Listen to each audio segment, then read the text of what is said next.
സഖാക്കളെ, സഹോദരി സഹോദരന്മാരെ, പാർട്ടിയുടെ ജില്ലാ സമ്മേളനത്തിന് മുന്നോടിയായിട്ടാണ് ഇവിടെ ഇന്ന് ഈ പരിപാടി നടക്കുന്നത്. ഞാനൊരു അരമുക്കാൽ മണിക്കൂറെടുത്ത് ചില കാര്യങ്ങൾ പറയാം. ആർക്ക് വേണമെങ്കിൽ എനിക്ക് ചോദ്യങ്ങൾ എഴുതി തരാം, അല്ലെങ്കിൽ ഇവിടെ വന്ന് ചോദിക്കാം. അവർക്ക് പ്രതികരിച്ചുകൊണ്ട് വീണ്ടും സംസാരിക്കാം. നീണ്ട ഒരു വർത്തമാനത്തിനൊക്കെ നല്ലതായിരിക്കും. ഇന്നലത്തെ കേരളം എങ്ങനെയായിരുന്നു? ഇന്നത്തെ കേരളം എങ്ങനെയാണ്? നാളെ എങ്ങനെയാകാനാണ് പോകുന്നത്? ഇതാണ് ചോദ്യം. ഇന്നലത്തെ കേരളത്തെക്കുറിച്ച് ഇവിടെ ഇരിക്കുന്ന പഴമക്കാരുണ്ട്, അവർ വേണമെങ്കിൽ പറഞ്ഞു തരും. ഇവിടെ ഇരിക്കുന്ന മഹാഭൂരിപക്ഷ ആളുകൾക്കും അവരുടെ പിതാമഹന്മാർക്കിട്ടോ പഠിക്കാൻ അവകാശം ഉണ്ടായിരുന്നില്ല ഈ കേരളത്തിൽ. വിദ്യാലയത്തിൽ, അമ്പലത്തിൽ മാത്രമല്ല, വിദ്യാലയത്തിൽ പ്രവേശനം ഉണ്ടായിരുന്നില്ല. ഭൂസ്വത്തുണ്ടായിരുന്നില്ല. സർക്കാർ ഉദ്യോഗം കിട്ടുമായിരുന്നില്ല. ഇങ്ങനത്തെ ഒരു ജാതി കേരളമായിരുന്നു ഉണ്ടായിരുന്നത്. ഒരു ചെറു ന്യൂനപക്ഷം വരുന്ന സവർണരുടേതാണ് ഭൂമി, അവരുടേതാണ് ഉദ്യോഗങ്ങൾ, അവരുടേതാണ് സ്കൂളുകൾ. അങ്ങനെ ഭൂരിപക്ഷം ആളുകൾക്കും എല്ലാ അവകാശങ്ങളും നിഷേധിക്കപ്പെടുന്നു. എന്ത് അസംബന്ധമാണെന്ന് നോക്കിക്കേ. ഒരു മനുഷ്യൻ മറ്റു മനുഷ്യന് എത്ര ദൂരം നിൽക്കണമെന്ന് അളന്ന് കുറിച്ചു വച്ചിരിക്കുക. ബ്രാഹ്മണനിൽ നിന്ന് നായർ 16 അടി ദൂരത്ത് നിൽക്കണം. ഈഴവനാണെങ്കിൽ 32 അടി ദൂരത്ത് നിൽക്കണം. പട്ടികജാതിക്കാരനാണെങ്കിൽ 64 അടി ദൂരത്ത് നിൽക്കണം. വല്ല ആദിവാസി വല്ലതാണെങ്കിൽ കണ്ണിപ്പെട്ടുകൂടാത്ത ദൂരത്ത് നിൽക്കണം. ഇങ്ങനെ ഒരു ഭ്രാന്താലയമായിരുന്നു ഈ കേരളം. അത് മാറി.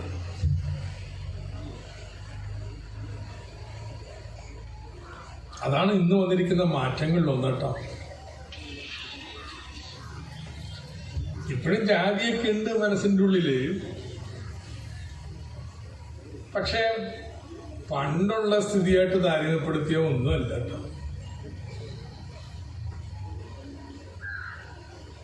എങ്ങനെ മാറി? സമരം ചെയ്ത് അയ്യങ്കാളി കഴിഞ്ഞ നൂറ്റാണ്ടിന്റെ ആരംഭത്തിൽ 1.5 മാസം പണിമുടക്കം നടത്തി. കൂലിക്കൂടുതലല്ല, മക്കളെ സ്കൂളിൽ പ്രവേശിക്കാനുള്ള അനുവാദത്തിന് വേണ്ടി.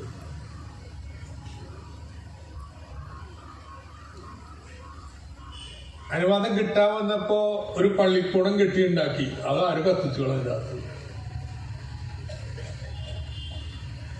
പിന്നെ അങ്ങ് തിരുവനന്തപുരം മുതല് കൊല്ലം വരെ ലഹളാണെന്നു.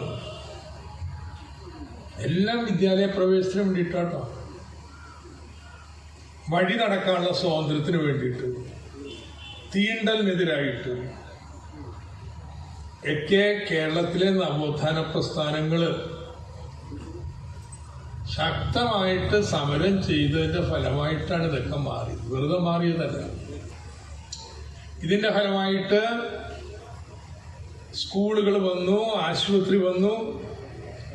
പലരും ധരിക്കാം പ്രജാവാത്സല തൽപരരായിട്ടുള്ള പൊണ്ണുതമ്പരാക്കന്മാര് വാത്സല്യം കൊണ്ട് സ്ഥാപിച്ചതാണ് സ്കൂളുകളും ആശുപത്രികളും എന്നൊക്കെയാണ്. ഇതുപോലെ പൊന്നുനാമ്പരാക്കന്മാര് ബാക്കി ഇന്ത്യയിലെ പല സംസ്ഥാനത്തും ഉണ്ടായല്ലോ. അവിടെയൊന്നും ഈ മാറ്റം വന്നില്ലല്ലോ. എന്തുകൊണ്ടാ ഇവിടുത്തെ രാജാവിന് മാത്രം ഇങ്ങനെ ചിന്തിക്കാൻ തോന്നിയത്? കാരണം ഇവിടെ അത് വേണമെന്ന് ആവശ്യപ്പെടുന്ന പ്രസ്ഥാനങ്ങൾ ഉണ്ടായിരുന്നു. നമ്മുടെ അന്നത്തെ കേരളം ഉണ്ടായപ്പോഴേ മനുഷ്യന്റെ ആയുസ് 47 പ്രായമുള്ളവരില്ല. ശരാശരി ആയുസ വേണം 47. എന്നാൽ ഇന്ന് 80. ആരോഗ്യം മെച്ചപ്പെട്ടു, എല്ലാവർക്കും വിദ്യാഭ്യാസം ഉണ്ടായി, എല്ലാ കുഞ്ഞുങ്ങളും സ്കൂളിൽ പോണെന്ന്. ഇതൊക്കെ ചെറിയ മാറ്റമല്ല. അന്ന് നമ്മള് പാവപ്പെട്ടവരുടെ കൂലി ചിന്തിക്കാൻ കഴിയുമോ അന്നത്തെ അവസ്ഥയെക്കുറിച്ച്? കേരളത്തിലെ ആദ്യത്തെ മിനിമം കൂലി നിർണയിക്കാനുള്ള കമ്മിറ്റി കയറിനായിരുന്നു 1953. നമ്മുടെ കൊല്ലം കോളേജിലെ എക്കണോമിക്സ് പ്രൊഫസർ മാത്യു തരകനാണ് ആ കമ്മിറ്റി റിപ്പോർട്ട് എഴുതി തയ്യാറാക്കിയത്. കമ്മിറ്റി തെളിവെടുക്കാൻ വേണ്ടി പോയപ്പോ കണ്ട കാര്യങ്ങൾ എഴുതിയത് വായിച്ചാൽ നമ്മൾ വിശ്വസിക്കില്ല. കട്ടൻ കാപ്പി കുടിച്ച് കാലത്ത് 5 മണിക്ക് ജോലിക്ക് വരുന്ന സ്ത്രീകള് ഉച്ചക്ക് പശി അടക്കാൻ വേണ്ടി കഴിക്കുന്നത് എള്ളും പിണ്ണാക്കും ചക്കരയും. രാത്രി വീട്ടിൽ ചെന്നിട്ടാണ് കുറച്ച് കഞ്ഞി വെക്കുന്നത്. അങ്ങനെ ഭക്ഷണമൊന്നും കഴിക്കാത്തതുകൊണ്ട് 15-20 വയസ്സുള്ള സ്ത്രീകള് കണ്ടാൽ 40 വയസ്സ് തോന്നിക്കും എന്നാ കമ്മിറ്റി പറഞ്ഞു. ആ പട്ടിണിയായിരുന്നു കേരളത്തിൽ. കാരണം വരുമാനം കുറവ്. ഇന്ത്യയിലെ ശരാശരി ആൾക്കുള്ള വരുമാനത്തെക്കാൾ 25% താഴെ പട്ടിണിക്കൂലി. ഇന്നോ കേരളത്തിലെ നാട്ടിൻപുറത്തെ കൂലി 700 രൂപയാണ്. ഇന്ത്യയിലെ ശരാശരി നാട്ടിൻപുറത്തെ കൂലി 350 രൂപയാണ്. ഈ ഗുജറാത്തിലെ വലിയ കേമ സംസ്ഥാനമായിട്ട് മോഡി പറഞ്ഞു കിടക്കണത്, അവിടെ 250 രൂപ ഒരു ദിവസത്തെ കൂലി, നാട്ടിൻപുറത്തെ കൂലി. അപ്പോ കേരളത്തിൽ പാവങ്ങൾക്ക് മെച്ചപ്പെട്ട കൂലി എങ്ങനെയാ നേടിയത്? അത് കേരളത്തിലെ ഇടതുപക്ഷ പ്രസ്ഥാനം ജനങ്ങളെ സംഘടിപ്പിച്ചു ട്രേഡ് യൂണിയൻ ഉണ്ടാക്കി. ഇന്ന് എല്ലാവർക്കും ട്രേഡ് യൂണിയനൊക്കെ ഉണ്ട് കേട്ടോ. കോൺഗ്രസിനും ഉണ്ട്, BJPക്കും ഉണ്ട്. പക്ഷെ ഇത് ഉണ്ടാക്കാൻ തുടങ്ങിയ കാലത്ത് കമ്മ്യൂണിസ്റ്റ് പാർട്ടി ഉണ്ടായുള്ളൂ. തല്ലുകൊണ്ടും തല്ലുകൊടുത്തുമാണ് വളർത്തിയെടുത്തത്. ഇന്നിപ്പോ യൂണിയൻ പാടില്ലെന്ന് പറയാൻ ആരെങ്കിലും ധൈര്യപ്പെടുമോ? കേരളം മാറിയേ. എന്ന് വെച്ചാൽ കൂലി ഉള്ളവന്റെ ഇന്ന് വരുമാനം കുറച്ച് കൂടുതൽ ഇല്ലാത്തവർ മേടിച്ചു കൊടുക്കും. ഇതൊരു വലിയ മാറ്റമാണ്. പട്ടിണി കൂലി പോയി. സ്വത്ത്, അത് ഞാൻ പറഞ്ഞില്ലേ, വലിയ പണക്കാരുടെ ജന്മിമാരുടെ കയ്യിലായിരുന്നു സ്വത്ത് മുഴുവനും. അവരിന്ന് പാട്ടത്തിന് കൃഷി ചെയ്യുന്നവരാണ്. പിന്നെ കൃഷി ചെയ്യുന്ന കർഷക തൊഴിലാളികൾ, അവർക്ക് ഇടപ്പാടം പോലും ഇല്ല. ഇന്ന് ജന്മിമാരുണ്ടോ? അവരുടെ സ്വത്ത് കൃഷി ചെയ്യുന്ന ആളുകൾക്ക് കിട്ടി. കർഷക തൊഴിലാളിക്ക് ആവശ്യത്തിന് ഭൂമി കിട്ടിയില്ല. കഷ്ടം. കാരണം വെച്ചാൽ നമ്മൾ 1957 നിയമം ഉണ്ടാക്കാൻ പോയത്. അന്ന് കണക്ക് കൂട്ടിയപ്പോഴേ അന്ന് നിയമത്തിൽ പറഞ്ഞത് കുടിയാനന്മാർക്ക് ഭൂമി കിട്ടുമ്പോ 15 ഏക്കറിന് അവകാശം ഉണ്ടാക്കും, ബാക്കിയുള്ളതെല്ലാം സർക്കാർ എടുക്കും. എന്തിനു വേണ്ടി? കർഷക തൊഴിലാളിക്ക് 2-3 ഏക്കർ വെച്ച് കൊടുക്കും. അന്നതിനുള്ള ഭൂമി ഉണ്ടായി. ആ സർക്കാരിനെ അട്ടിമറിച്ചു, നിയമം നടപ്പായില്ല. പിന്നെ നിയമം നടപ്പായത് 1971 അപ്പോഴേക്കും ഈ മിച്ചഭൂമിയൊക്കെ തിരിമറി ചെയ്ത് വിറ്റ് കാശാക്കി. നിയമം നടപ്പാക്കാൻ പോയപ്പോ മിച്ചഭൂമിയില്ല. ആ ഒരു പരിമിതി ഉണ്ട്. എങ്കിലും ഭൂപരിഷ്കരണം എന്താ? ഉള്ളവന്റെ കയ്യിൽ നിന്ന് സ്വത്ത് കുറച്ച് ഭാഗം കൊടുത്തില്ലാത്തവന് കൊടുത്തു. ഇതെല്ലാം അപ്പൊ അതാണ് കേരളത്തിൽ നടന്നത്. സ്വത്തിന്റെ പുനർവിതരണം ഉള്ളവനിൽ നിന്ന് ഇല്ലാത്തവനിലേക്ക്. വരുമാനത്തിന്റെ പുനർവിതരണം, കൂലി വർദ്ധിക്കണം ഉള്ളവനിൽ നിന്ന് ഇല്ലാത്തവനിലേക്ക്. ഇത് രണ്ടും ചെയ്തത് നമ്മളാണ്. മൂന്നാമതൊന്നുണ്ട്, അതാണ് ആദ്യം പറഞ്ഞത്. സർക്കാർ നികുതി പിരിക്കണു. ആ നികുതി മോഡി എന്താ ചെയ്യണേ? ഇപ്പോ കണ്ടില്ലേ, പെട്രോളിന് വില കൂട്ടി. മോഡി അധികാരത്തിൽ വന്നതിന്റെ 9 മടങ്ങാണ് ഡീസലിന് നികുതി കൂട്ടിയത്. മോഡി അധികാരത്തിൽ വന്നപ്പോൾ ഉണ്ടായതിന്റെ 3.5 മടങ്ങാണ് പെട്രോളിന് നികുതി കൂട്ടിയത്.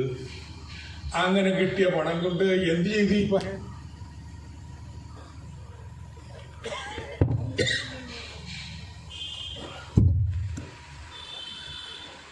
നമ്മുടെ മുതലാളിമാർക്ക് അവര് കൊടുത്തിരുന്ന നികുതിയിൽ 1.5 ലക്ഷം കോടി രൂപയുടെ 1.5 ലക്ഷം കോടി രൂപയുടെ ഇളവ് തരണ്ട. ആരെങ്കിലും ചെയ്യുന്ന ഏർപ്പാടാണ്.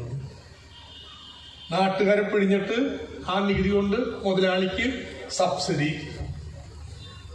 തീർന്നില്ല. ഈ മുതലാളിമാരൊക്കെ ബാങ്കിൽ നിന്ന് വായ്പ എടുക്കുന്നുണ്ട്, കൊടുക്കൂല. സർക്കാരിന്റെ ബാങ്കല്ലേ, തിരിച്ചടക്കൂല. നമ്മള് ബാങ്കിൽ നിന്ന് എടുത്തിട്ട് തിരിച്ചടച്ചില്ലെങ്കിൽ ബാങ്ക് ഒന്ന് ജപ്തി ചെയ്യും. പക്ഷെ ഈ മുതലാളിമാരുടെ കമ്പനിയുടെ ഒക്കെ പേരിന്റെ മുന്നിലുണ്ട് എന്ത്? റിലയൻസ് പബ്ലിക് ലിമിറ്റഡ് ക്ലിപ്തം. എന്നുവെച്ചാലേ കമ്പനി പൊളിഞ്ഞാ വീട്ടിൽ വരണ്ടെന്ന്.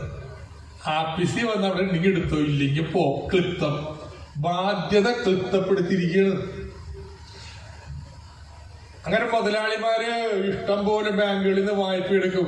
ഈ വർഷം 2 ലക്ഷം കോടി രൂപ അവര് വായ്പ എടുത്തത് എഴുതി തള്ളി. എന്നുവെച്ചാൽ ബാങ്കിന് സർക്കാർ പൈസ കൊടുക്കും. 10 ലക്ഷം കോടി ഇങ്ങനെ എഴുതി തള്ളിയിട്ട് മോഡി വന്നതിന് ശേഷം അതിൽ 3 ലക്ഷം കോടി കൊടുത്തു കഴിഞ്ഞു. ബാക്കി ഇനിയും കൊടുക്കണം. ഇതൊന്നും പോരാഞ്ഞിട്ടുണ്ടല്ല. ഇപ്പൊ ലേറ്റസ്റ്റ് എന്താണെന്നറിയാം? 2 ലക്ഷം കോടി രൂപ പ്രൊഡക്ഷൻ ഇൻസെന്റീവ്. നമ്മുടെ നെൽകൃഷിക്കാർക്ക് നമ്മൾ പ്രൊഡക്ഷൻ ഇൻസെന്റീവ് കൊടുക്കണില്ലേ? അതുപോലെ നാട്ടിൽ വ്യവസായം വളർത്താൻ വേണ്ടി പ്രൊഡക്ഷൻ ഇൻസെന്റീവ് കൊടുക്കാൻ 2 ലക്ഷം കോടി രൂപ. അപ്പൊ മോഡിയുടെ ഏർപ്പാട് ഇതാണ്. നികുതി പിരിച്ചിട്ട് പണക്കാർക്ക് കൊടുക്കാം. കേരളത്തിൽ അങ്ങനെയല്ല. നികുതി പിരിച്ചിട്ട് രാജാവിന്റെ കാലം മുതൽ സമരം ചെയ്ത് സ്കൂളിന് ആശുപത്രിക്കൊക്കെ മുടക്കിച്ചു. പിന്നെ നമ്മൾ അധികാരത്തിൽ വന്നതോടുകൂടി അത് മാറി.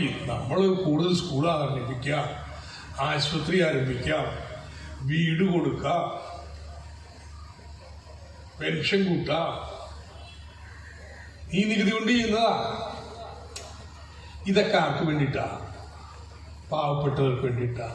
മോഡി നികുതി പിരിച്ചിട്ട് പണക്കാരന് കൊടുക്കുമ്പോ നമ്മൾ നികുതി പിരിച്ച് പാവപ്പെട്ടവന് കൊടുക്കുക. അവന്റെ കുഞ്ഞുങ്ങൾ പഠിക്കാനുള്ള സ്കൂളുകൾ, 1-ാം തരം സ്കൂള്, നമ്മൾ മക്കള് പഠിക്കണ സ്കൂളിൽ പോയി നോക്ക്.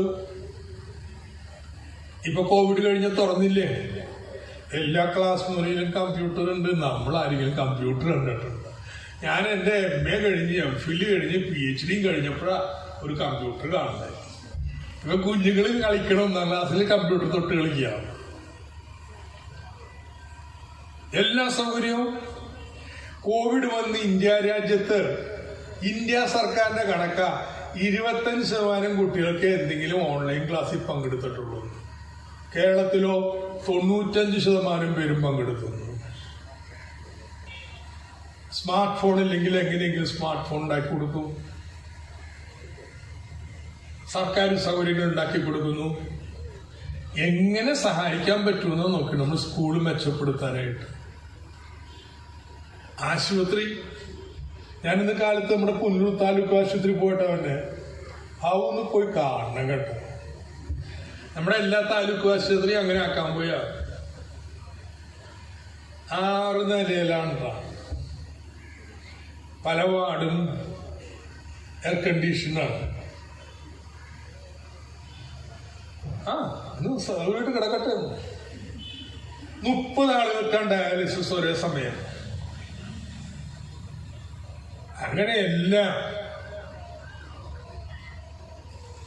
അവിടെ 410 കിടക്കുന്നുണ്ട് രോഗികൾ കിടക്കാൻ. കിടക്കാനടുത്ത് ബെഡ് സ്റ്റാൻഡർക്ക് നിൽക്കാൻ കിടക്കാനായിട്ട് ചെറിയൊരു ബെഡ് വേറെ ഉണ്ട്. 1500 പേരാണ് ഒരു ദിവസം OPയിൽ വരണേ. എല്ലാം കൂടി ഒരു 18,000 പേര് വരും കേട്ടോ ആശുപത്രി സന്ദർശകർ കിടക്കുന്നത്. ഇത്രയും വലിയ 6 നില കെട്ടിടം പണിതിരിക്കുക. അതിനനുസരിച്ച് ഡോക്ടർമാരും ഒക്കെ. എന്നിട്ടും തിരക്ക് 18,000 പേര് വന്ന തിരക്ക് ഊഹിക്കാലോ. അതിന്റെ ബഹളം. ഇതുപോലെ ആശുപത്രി വന്നാൽ മതി. അപ്പൊ നമ്മൾ നികുതി പിരിച്ചിട്ട് എന്ത് ചെയ്തു? സർക്കാരിനെ കൊണ്ട് പാവങ്ങൾ പഠിക്കണ സ്കൂളുകള്, പാവങ്ങൾ പോണ ആശുപത്രികള് അവ നന്നാക്കിച്ചു. അവർക്കെല്ലാവർക്കും വീട്.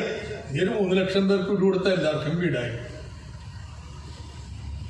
എല്ലാ വീട്ടിലും വൈദ്യുതി, ഇലക്ട്രിസിറ്റി കണക്ഷൻ ഉണ്ട്.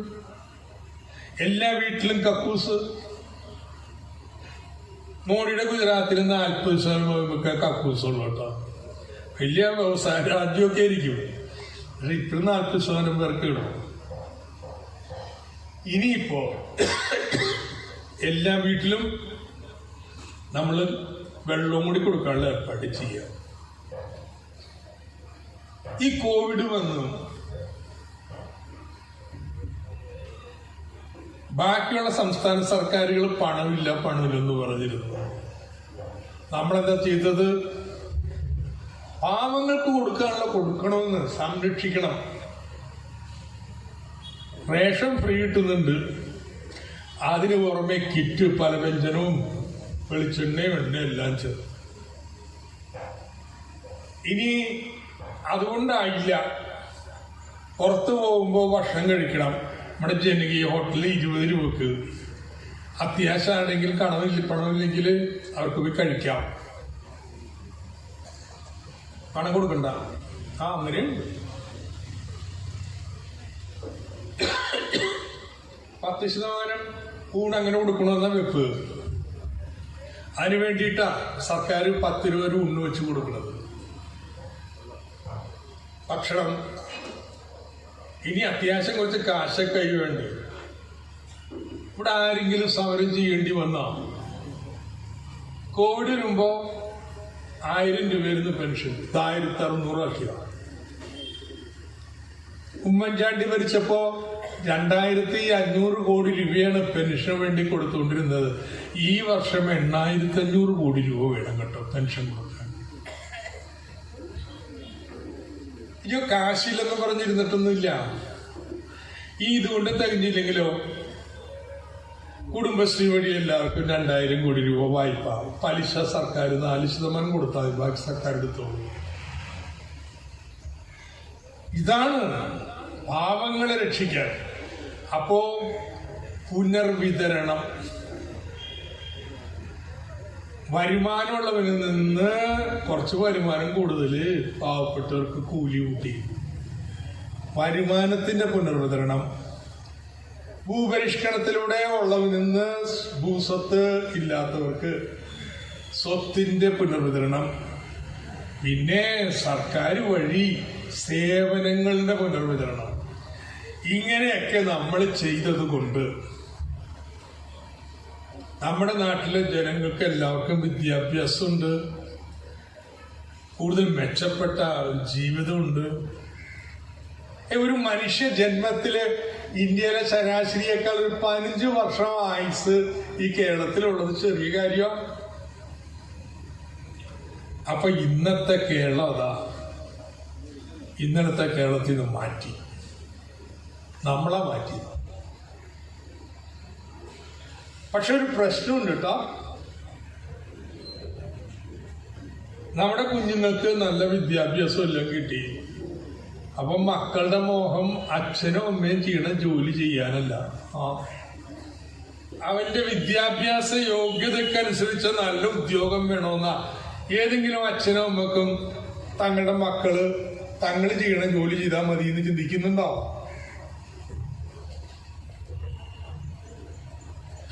അങ്ങനെയുള്ള തൊഴിലുണ്ടാവില്ല, ആണൊരു പ്രശ്നം. അപ്പൊ ചിലപ്പോ ഇന്ദിരപ്പന്മാര് പറയണത് ഇവര് ഭരിച്ചു കഴിഞ്ഞാൽ ഈ പുതിയ തൊഴിലൊന്നും വരില്ല, നിക്ഷേപകര് വരില്ല.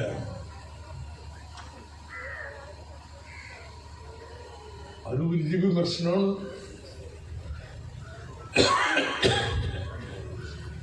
നമ്മുടെ സ്കൂളുകള് എല്ലാ കുഞ്ഞുങ്ങളും സ്കൂളിൽ പോണു. അപ്പൊ എന്തെങ്കിലും വിദ്യാഭ്യാസം കിട്ടിയാൽ പോരാ, നല്ല വിദ്യാഭ്യാസം വേണം. അതിനുള്ള സൗകര്യം സ്കൂളിലില്ല. അപ്പൊ ആളുകള് ഫീസ് കൊടുക്കേണ്ടി വന്നാലും അൺഎയ്ഡഡ് സ്കൂളിൽ കൊണ്ടുപോയി ചേർക്കാൻ തുടങ്ങി. ആശുപത്രിയിലെ മരുന്നില്ല, ഡോക്ടറില്ല, ഇങ്ങനെയുള്ള പ്രശ്നങ്ങള്. ആശുപത്രിയുടെ ഗുണനിലവാരം ഉയർത്തണം. ഭൂപരിഷ്കരണമൊക്കെ ചെയ്തു, പക്ഷെ കൃഷിയിടില്ല മനുഷ്യന്മാര്. നാട്ടിലതുകൊണ്ട് തൊഴിലുണ്ടാവുന്നില്ല, തൊഴിലില്ലായ്മ കൂടുന്നു. അപ്പൊ ചിലര് പറയാൻ തുടങ്ങി, ഈ കമ്മ്യൂണിസ്റ്റുകാരുണ്ടല്ലോ നല്ല മനുഷ്യരാണ്, അവർ കൂലി മേടിച്ചു കൊടുത്ത്, ഭൂമി മേടിച്ചു കൊടുത്ത്, അവർ വിദ്യാഭ്യാസം എല്ലാം കൊടുത്തു, പക്ഷേ അപ്പം വീതം വെക്കാനും അറിഞ്ഞോളൂ. ആരെങ്കിലും അപ്പം ചുട്ടു വെച്ചിട്ടുണ്ടെങ്കിൽ അവരുടെ അടുത്ത് വീതം വെച്ച് എല്ലാവർക്കും കൊടുക്കും. അപ്പം ചുടാൻ ഇവർക്ക് അറിഞ്ഞുകൂടാ. ഇനി അപ്പം ചുട്ടാലേ വീതം വെക്കാൻ പറ്റൂ, അത് വിദ്യ ഇവർക്ക് അറിഞ്ഞുകൂടാ. കൂടുതൽ അപ്പം കേരളത്തിൽ ചുടണമെങ്കിലോ സാമ്പത്തിക വളർച്ച വേണമെങ്കിലോ ഈ യൂണിയനൊക്കെ പോണം, ഈ കൊടിയൊക്കെ പോണം. ഇതൊക്കെ ഉള്ളവന്റെ ഇല്ലാത്തവര് പിടിച്ചു കൊടുക്കാനുള്ള കൊടിയും സമരവും ഒക്കെയാണ്. അതുകൊണ്ട് നടന്നാല് നാട്ടിൽ വികസനമൊന്നും ഉണ്ടാവില്ല. നമ്മളും മറിമാറണമെന്ന്. അപ്പൊ നാളത്തെ കേരളത്തിൽ വേണ്ട ഈ കാര്യങ്ങൾ എങ്ങനെ ചെയ്യാം? 2 തരം കാര്യങ്ങളുണ്ട്. ഒന്ന്, നമ്മുടെ നാട്ടിൽ പുറത്ത് തന്നെ ഓരോ പ്രദേശം ചെയ്യാവുന്ന കാര്യങ്ങൾ. നമ്മുടെ സ്കൂൾ നന്നാക്കാം, ആശുപത്രി നന്നാക്കാം, നമ്മുടെ കൃഷി മെച്ചപ്പെടുത്താം, കൊച്ചു കൊച്ചു തൊഴിലുണ്ടാക്കി കൊടുക്കാം, പാർപ്പിടം ചെയ്ത് കൊടുക്കാം. ഇതൊക്കെ ഒരു സെറ്റ്. ഇപ്പോ നമ്മുടെ MC റോഡ് നല്ല സ്റ്റൈലായിട്ട് കിടക്കില്ലേ, അതുപോലെ നമ്മുടെ റോഡുകളൊക്കെ നന്നാക്കണേ. അത് പഞ്ചായത്തിനെ കൊണ്ട് ചെയ്യാൻ പറ്റില്ല. നമുക്ക് വലിയ വ്യവസായ പാർക്ക് വേണം. ഒരു 10,000 ഏക്കർ സ്ഥലത്തെങ്കിലും ഫാക്ടറി സ്ഥാപിക്കാനൊക്കെ റെഡിയാക്കി വെക്കണ്ടേ, നല്ല തൊഴിലുണ്ടാവുള്ളൂ. അത്രയും തയ്യാറാക്കാൻ വേണ്ടി ഒരു 25,000 കോടി രൂപ വേണേ. റോഡ് നന്നാക്കാനായിട്ട് ദേശീയപാതക്ക് സ്ഥലം എടുക്കാൻ തന്നെ 5,000 കോടി രൂപ വേണം. കേരളത്തിലെ വലിയ റോഡൊക്കെ നന്നാക്കാനായിട്ട് കണക്കൂട്ടി നോക്കിയപ്പോൾ ഒരു 50,000 കോടി രൂപ ഉണ്ടെങ്കിൽ നടക്കും. ഇപ്പൊ കറണ്ട് ഇഷ്ടം പോലെ ഇന്ത്യയിൽ വാങ്ങാൻ കിട്ടും. ഇവിടെ ഉണ്ടാക്കണ്ട. ഈ കൽക്കരിയൊക്കെ ഉള്ള സംസ്ഥാനങ്ങളിൽ കൽക്കരിയുടെ ഖനിയുടെ മുഖത്ത് തന്നെ അവിടെ വെച്ച് തന്നെ അത് ഉപയോഗിച്ച് വൈദ്യുതി ഉണ്ടാക്കി വിൽക്കാൻ വെച്ചിരിക്കുക. പക്ഷെ അവിടെ നിന്ന് വലിച്ചു കൊണ്ടുവരാൻ വേണ്ടി ട്രാൻസ്മിഷൻ ലൈൻ വേണം, വലിയ ടവറിലുള്ള കമ്പി. നമ്മുടെ ഇവിടുത്തെ കമ്പിയല്ല, ചെറിയ കമ്പി, ചെറിയ വോൾട്ടേജേ പോകുള്ളൂ. പക്ഷെ അങ്ങനത്തെ വലിയ വോൾട്ടേജ് 570 kV ലൈൻ വലിക്കണമെങ്കിൽ 10,000 കോടി രൂപ വേണം. ഇതൊന്നും പഞ്ചായത്തിനെ കൊണ്ട് പറ്റില്ല. അപ്പൊ ഇങ്ങനെ 2 ഉണ്ട്. അപ്പൊ ആദ്യം പറഞ്ഞ കാര്യം നമ്മൾ 25 വർഷം മുമ്പ് തുടങ്ങി അതിനൊരു പരിപാടി, അതാണ് ജനകീയ ആസൂത്രണം. പ്രാദേശികമായി ചെയ്യാൻ പറ്റുന്ന എല്ലാ കാര്യങ്ങളും ചെയ്യാനുള്ള പണവും ഉദ്യോഗസ്ഥരും അധികാരവും ഒക്കെ പഞ്ചായത്തിന് കൊടുക്കുക. അവിടെ എല്ലാവരും കൂടി ആലോചിച്ച് ചെയ്യട്ടെ. ചെയ്തില്ലെങ്കിലോ ചെയ്യാത്തവർ മാറ്റണം ഇലക്ഷനിൽ. അത് ചെയ്യണ പഞ്ചായത്ത് ഉണ്ടാവും, അത് അംഗീകരിക്കണം. നമ്മുടെ പ്രസ്ഥാനങ്ങളും എല്ലാം ഇടപെട്ട് നന്നാക്കി കൊണ്ടുപോകണം.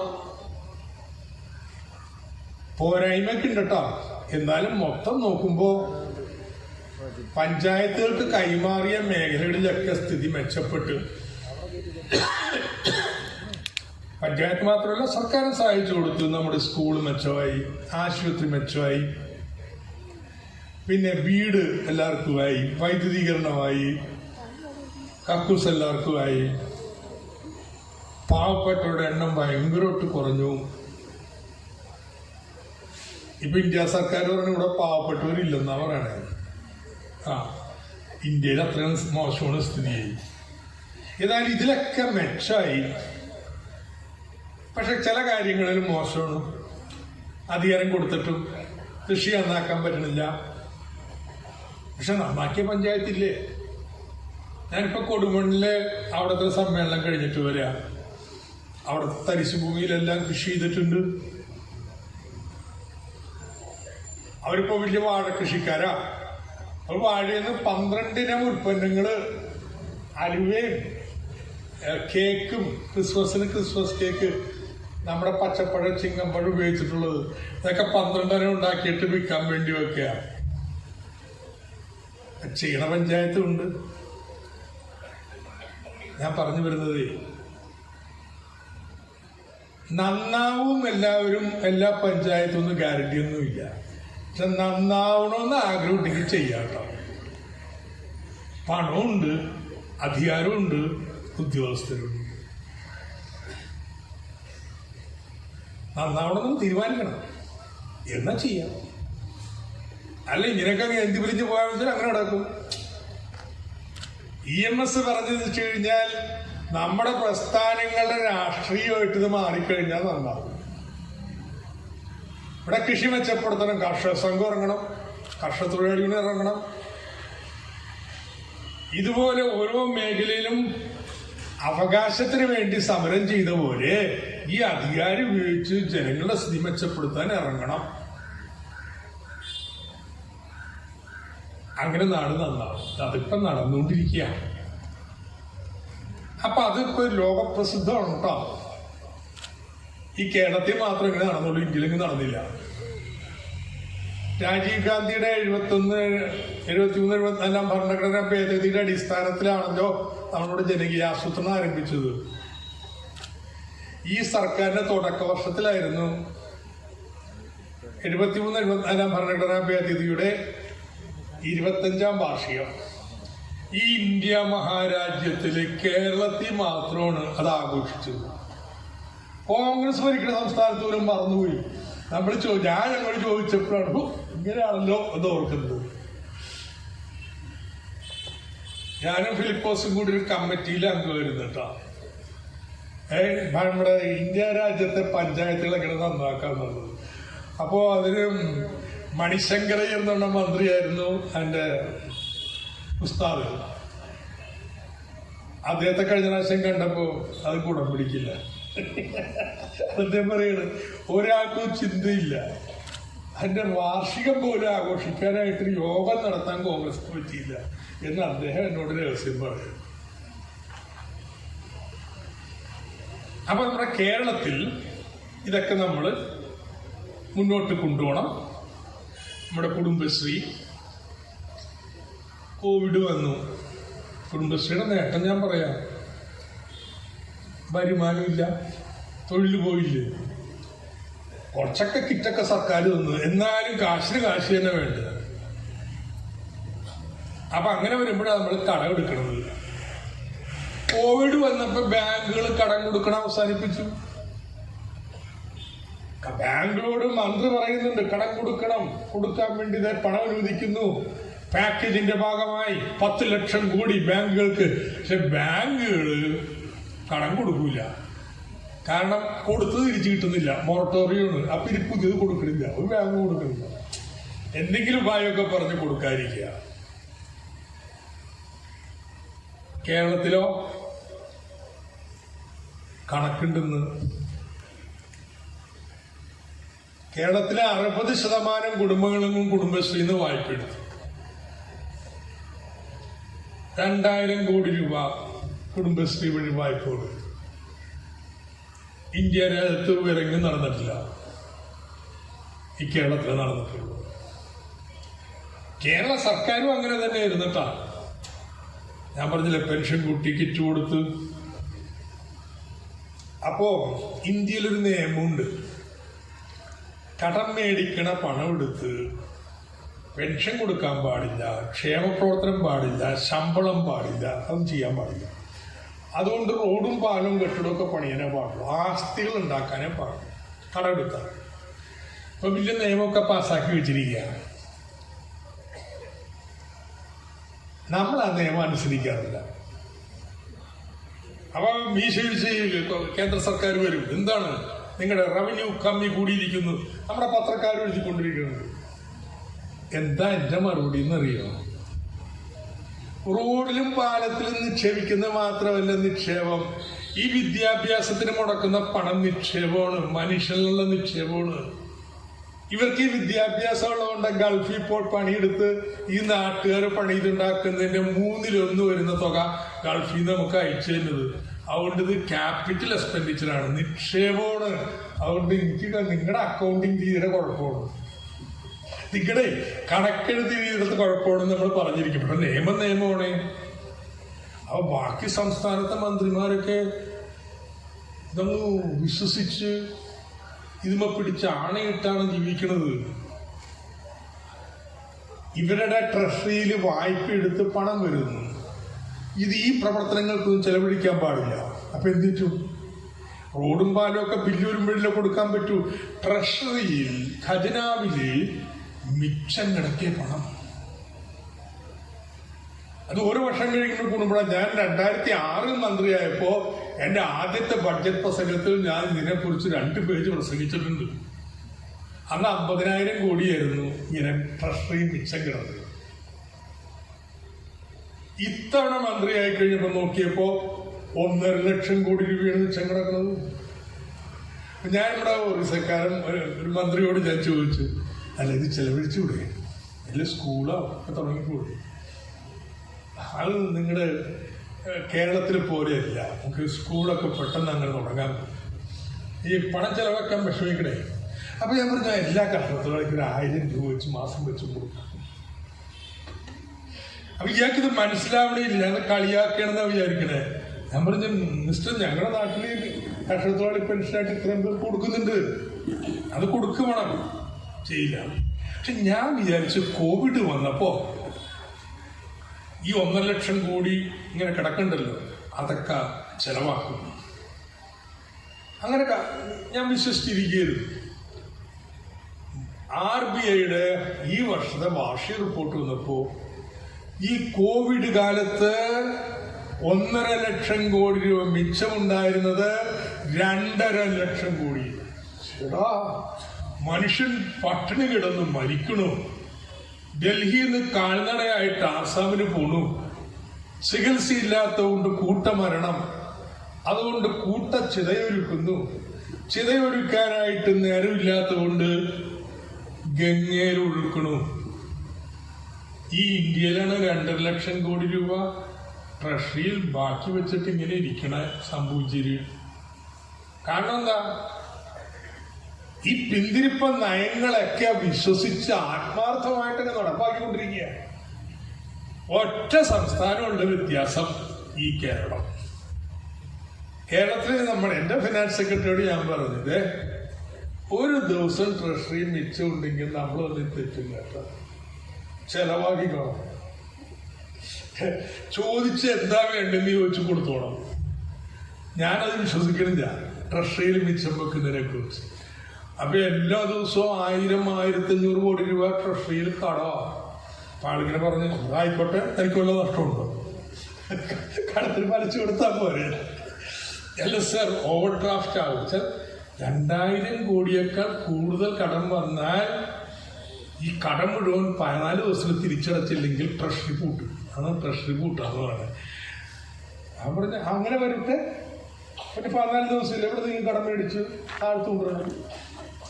ഈ കേരള സംസ്ഥാനം മാത്രമേ ഉള്ളൂ മിച്ചമില്ലാത്ത സംസ്ഥാനം.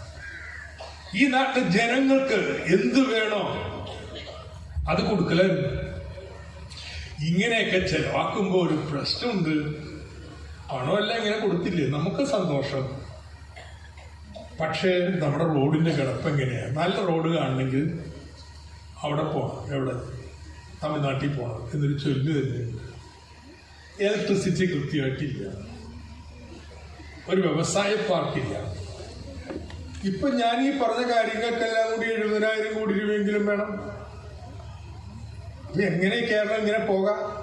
ഇങ്ങനെ കിടന്നു കഴിഞ്ഞാൽ പുതിയ നിക്ഷേപകർ വരുമോ? വ്യവസായം വരുമോ? തൊഴിൽ കിട്ടുമോ? അതിനൊരു പരിഹാരം കണ്ടു. അതാണ് ഇന്നത്തെ കേരളം. എന്ത്? നിങ്ങൾ ഉദ്യോഗമുള്ളവര് ഉണ്ടല്ലോ അല്ലേ? ഉദ്യോഗമുള്ളവരുണ്ടാവണമല്ലോ. ബാങ്കിൽ പോയിട്ട് വായ്പ എടുക്കുമ്പോ നിങ്ങളുടെ ശമ്പള ചീട്ട് പണയം വെച്ചല്ലേ എടുക്കണേ? ശമ്പളത്തിൽ നിന്ന് പിടിച്ചോളാൻ പറയും. അങ്ങനെ സാലറി സർട്ടിഫിക്കറ്റ് കൊടുത്തിട്ടില്ലേ വായ്പ എടുക്കണേ സർക്കാർ ഉദ്യോഗസ്ഥരൊക്കെ? നിങ്ങളുടെ ഭാവി ശമ്പളത്തിൽ നിന്ന് പിടിച്ചോളാൻ പറഞ്ഞ് വായ്പ എടുക്കുക. ഇതുപോലൊരു ട്രിക്ക് നമ്മളൊരു കമ്പനി ഉണ്ടാക്കി, കിഫ്ബി, ഫിലിപ്പോസ് പറഞ്ഞു. ആ കമ്പനിക്ക് നമ്മുടെ മോട്ടോർ വണ്ടികളുടെ ഒക്കെ നികുതി പിരിച്ച് കിട്ടുന്നതിന്റെ പാതി എല്ലാ വർഷവും കൊടുക്കാം എന്ന് നിയമസഭ നിയമം പാസ്സാക്കി. അപ്പൊ നിങ്ങൾക്ക് ശമ്പളം കിട്ടുന്ന പോലെ ഈ കമ്പനിക്ക് എല്ലാ വർഷവും വലിയൊരു തുക കിട്ടിക്കൊണ്ടിരിക്കും. നമ്മുടെ ഈ കമ്പനി എന്ത് ചെയ്യും? വലിയ ബാങ്കുകള് വിദേശത്തും ഒക്കെ ചെന്നിട്ട് പറയും, കണ്ടില്ല നിയമം, ഞങ്ങളുടെ നിയമപ്രകാരം ഞങ്ങൾക്ക് ഇങ്ങനെ വരുമാനം കിട്ടും, അത് ഈട് വെച്ച് ഞങ്ങൾക്ക് കുറച്ച് പണം താ.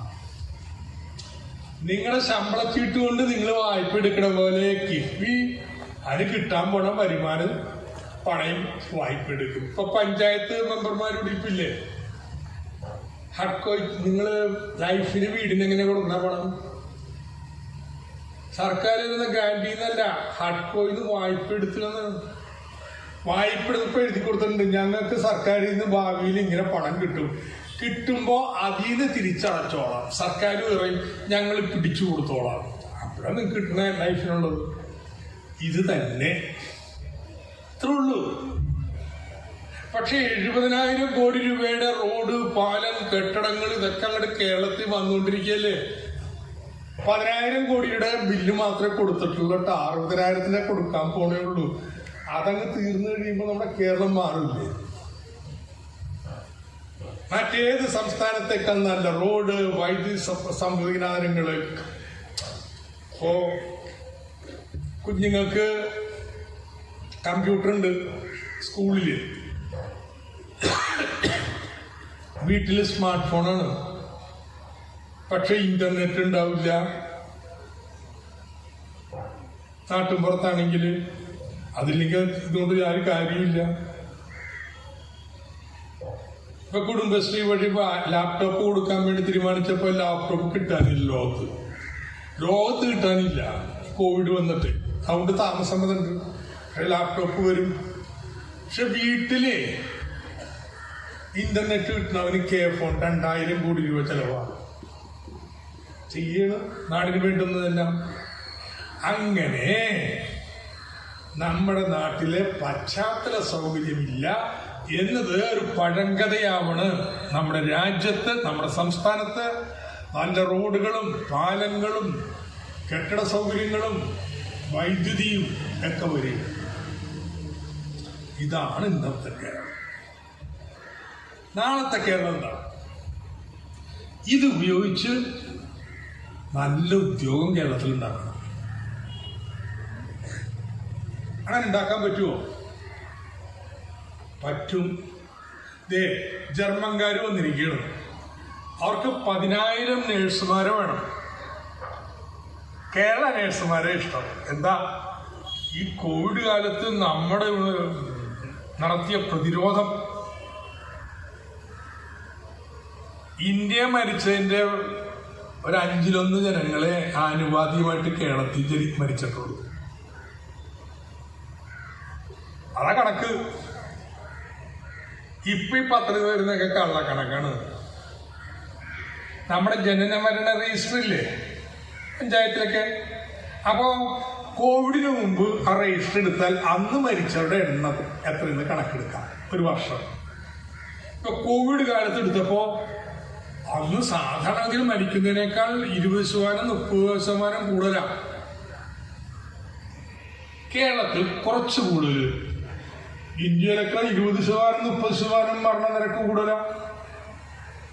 കോവിഡ് മൂലം മരിച്ചാൽ കണക്കിലൊന്നും ഇല്ല, പക്ഷെ ആൾക്കാർ മരിച്ചു പോയാണ്. ഈ ഗംഗയിലൊഴുക്കിയവരുടെ ഒക്കെ കണക്കാടിയുണ്ട്. അപ്പൊ നമുക്ക് വലിയ പെരുമയുണ്ട്. അതുകൊണ്ട് നേഴ്സുമാരെ വിളിക്കണം. അപ്പൊ നേഴ്സുമാരെ വിളിക്കാൻ അവർ വന്നു കഴിഞ്ഞപ്പോ അവര് പറഞ്ഞെന്താ കണ്ടീഷൻ? ജർമ്മൻ ഭാഷ സംസാരിക്കണം. ജർമ്മൻ ഉച്ചാരണത്തിൽ തന്നെ. സായിപ്പിന്റെ ജർമ്മൻ വർത്താനം പറയണം, മലയാളിയുടെ പറഞ്ഞാൽ പറ്റില്ല. ഇതിക്ക് മുമ്പ് ഇംഗ്ലീഷുകാർ വന്നു, അവർക്ക് 2000 നേഴ്സുമാർ വേണം. അവരുടെ സായിപ്പിന്റെ ഇംഗ്ലീഷ് വർത്താനം. അപ്പൊ നമ്മളെങ്ങനെ പഠിപ്പിക്കാം? അവർ ഞങ്ങൾ പഠിപ്പിക്കാം ഓൺലൈനായിട്ട്. ശരി, ഈ ഭാഷ നാക്ക് വഴങ്ങൂല ചിലത് പറയാൻ. ഇപ്പൊ തമിഴ്നാട് ആരെങ്കിലും നമ്മുടെ നാട്ടിൽ പഠിക്കുന്നവരോട് ചോദിക്കും ഴ എന്ന് പറയാൻ പറ്റൂല. ഴ ഇല്ല അവരുടെ അക്ഷരമാലയില്. ഴ പറയാൻ അവർക്ക് പറ്റില്ല. അതുകൊണ്ട് വേറെ ലായ ആയിരിക്കും റായിക്കുമെന്ന് പറയുന്നില്ല. വെടി നോക്കിയോ, ഇനി അടുത്ത അസ്ഥലമ നോക്കിയോ. ഇതുപോലെയാണ് സായിപ്പിന്റെ ഇംഗ്ലീഷിൽ നമ്മൾ പറഞ്ഞ ശരിയാവില്ല. അപ്പൊ സായിപ്പ് കാണിച്ചു കൊടുക്കും, നാക്ക് ഇങ്ങനെ വളക്ക്, ചുണ്ടിങ്ങനെ തുറക്ക്, എന്നിട്ട് ഊത്, അപ്പൊ സ്വരം വരും. അങ്ങനെ ഓൺലൈനായിട്ട് സായിപ്പ് പഠിക്കണം. അത് വിദ്യ പഠിച്ചു കഴിഞ്ഞാൽ ജോലിയായി.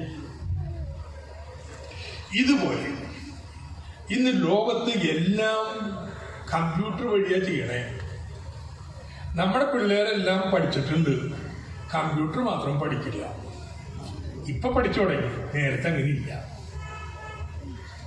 അപ്പൊ ഇന്ന് പണിയില്ലാതെ വീട്ടിൽ നിൽക്കണ ചെറുപ്പക്കാരികള്, അഭ്യസ്തവിദ്യരായിട്ടുള്ളവർക്കൊക്കെ വീട്ടമ്മമാര്, 20 ലക്ഷം അഭ്യസ്തവിദ്യരായ സ്ത്രീകള് വീട്ടിൽ വീട്ടമ്മമാരായിട്ട് ഇരിപ്പുണ്ട്.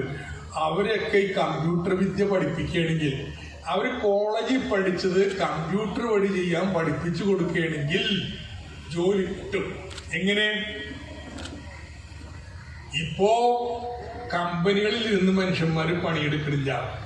ടെക്നോ പാർക്കിൽ ചെന്ന് കഴിഞ്ഞാൽ അവിടെ ഇരുന്ന് ആരും പണിയെടുക്കുന്നില്ല. അവരൊക്കെ വീട്ടിലിരുന്നാ പണിയെടുക്കുന്നത്. ഞാനൊരു ആലപ്പുഴ ബീച്ചിൽ കൂടി നടക്കുമ്പോ 2 പേര് നടന്നു പോണു, ഒരു സ്ത്രീയും പുരുഷനും, ട്രൗസറൊക്കെ ഇട്ടാ നടക്കണേ. അപ്പൊ ഞാനപ്പോ മനസ്സിലാക്കി ഇവര് നാട്ടുകാരല്ലോ. ഞാൻ വിളിച്ചു ചോദിച്ചു, എന്താ? അവരാ ലണ്ടനിലെ ജോലിയാ, ഇവിടെ ഇപ്പൊ ജോലി തൽക്കാലം ലീവ് എടുത്തിരിക്കുക, വീട്ടിലിരുന്ന് പണിയെടുക്കുകയാണ്. ഫാഷൻ ഡിസൈനേഴ്സാ, ഉടുപ്പൊക്കെ ഡിസൈൻ ചെയ്യുന്നവരാ. ഇതെല്ലാം കമ്പ്യൂട്ടറിൽ ഡിസൈൻ ചെയ്ത് അങ്ങോട്ട് അയച്ചു, തീർന്നു. വീട്ടിൽ നിന്ന് പണിയെടുക്കാം. നമ്മൾ ഡിജിറ്റൽ സ്കില്ലൊക്കെ പഠിച്ചിട്ട് നേഴ്സുമാർ അന്വേഷിച്ചു വന്ന പോലെ കേരളത്തിന് ഈ പെരുമയില്ലേ? നമ്മൾ പറയണം ഞങ്ങൾ ഇവിടെ ഇരുന്ന് ചെയ്യാം, നിങ്ങൾ കമ്പനിയൊന്നും വരണ്ട. ഞങ്ങളുടെ വീട്ടിലെ എല്ലാ വീട്ടിലും ഇപ്പൊ നല്ല കറണ്ട് ഉണ്ട്, ഇന്റർനെറ്റ് ഉണ്ട്, പിള്ളേര് പഠിച്ചിട്ടുണ്ട്, ഇരുന്ന് ചെയ്തോളും. എന്റെ കണക്കൂട്ടിൽ ഞാൻ പറഞ്ഞത് 20 ലക്ഷം പേർക്ക് കൊടുക്കാൻ പറ്റുന്ന ജോലി. ഇതാണ് നാളത്തെ കേരളം. നമ്മുടെ നാട്ടിലെ കൃഷി, വ്യവസായം, ഇതെല്ലാം ഈ ഡിജിറ്റൽ ടെക്നോളജിയിലേക്ക് മാറണം. പുതിയ സാങ്കേതിക വിദ്യകൾ വരണം. അങ്ങനെ നിലവിലുള്ള വ്യവസായത്തിൽ ആധുനിക സാങ്കേതിക വിദ്യ വരണം. നമ്മുടെ കുടുംബശ്രീയുടെ ഉൽപ്പന്നങ്ങൾ ഉണ്ടാക്കുമ്പോൾ അത് പുതിയ സങ്കേതങ്ങൾ ഉപയോഗിച്ച് വേണം, വരുമാനം കൂടണം. പുതിയ വ്യവസായികൾ വരുമ്പോൾ അവരോട് പറയണത് ഇങ്ങനെയുള്ള വ്യവസായങ്ങളെ മുടക്കൂ, അല്ലാതുള്ളവർക്ക് വീട്ടിൽ നിന്ന് പണിയെടുക്കാനുള്ള ഒരു ഏർപ്പാട്. നമ്മുടെ സാക്ഷരതാ പ്രസ്ഥാനം പോലെ വലിയൊരു പ്രസ്ഥാനം. അപ്പോൾ നാളത്തെ കേരളം എന്താ? ക്ഷേമമുണ്ട്.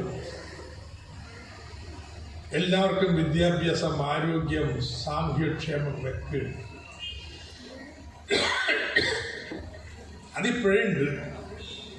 ഇല്ലാത്തതെന്താ? നല്ല തൊഴിലില്ല. ഗുജറാത്തിലേക്ക് ഉണ്ടാവുന്ന പോലെ തൊഴിലുണ്ടാവുന്നില്ല. അതും കൂടി വന്നു കഴിഞ്ഞാൽ പിന്നെ നമ്മുടെ കേരളത്തെ വെല്ലുവിളിക്കാൻ ആരെങ്കിലും ഉണ്ടാവും. ഇതാണ് നാളത്തെ കേരളം. അങ്ങനെ ഒരു കേരളം ഉണ്ടാക്കാനാണ് നമ്മൾ ശ്രമിക്കണേ. അങ്ങനെ ഒരു കേരളം ഉണ്ടാവുമ്പോ ബാക്കി ഇന്ത്യയിലെ ജനങ്ങളൊക്കെ നോക്കും, ഇതെന്താ ഇങ്ങനെ ഇവിടെ.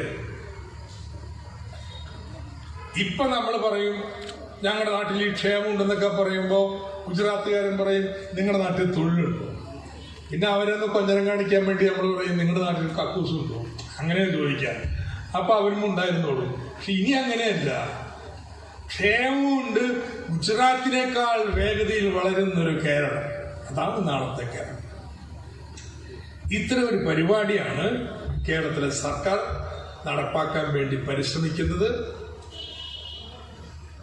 അതിന്റെ രാഷ്ട്രീയം എല്ലാമാണ് വരാൻ പോണ പാർട്ടി സംസ്ഥാന സമ്മേളനത്തിലുമെല്ലാം ചർച്ച ചെയ്യാൻ പോകുന്നത്. പാർട്ടി കോൺഗ്രസ് കണ്ണൂർ വെച്ച് നടക്കുമ്പോൾ ഇങ്ങനൊരു കേരളം സൃഷ്ടിക്കുന്നതിനോടൊപ്പം തന്നെ എങ്ങനെയാണ് നമുക്ക് ഇന്നത്തെ ഇന്ത്യൻ രാഷ്ട്രീയത്തിൽ ഇടപെട്ട് ഇടതുപക്ഷ പ്രസ്ഥാനത്തെ മുന്നോട്ട് കൊണ്ടുപോയി ചർച്ച ചെയ്യും. അപ്പം അതിൻ്റെ മുന്നോടിയായിട്ട് ഇവിടെ നടന്ന ഈ അനുബന്ധ സമ്മേളനത്തിൽ പങ്കെടുക്കാൻ കഴിഞ്ഞതിൽ എനിക്ക് വളരെ സന്തോഷം. ഞാൻ കൂടുതൽ ദീർഘിപ്പിക്കുന്നില്ല. എല്ലാവരോടും നന്ദി പറഞ്ഞുകൊണ്ട് എൻ്റെ വാക്കുകൾ അവസാനം.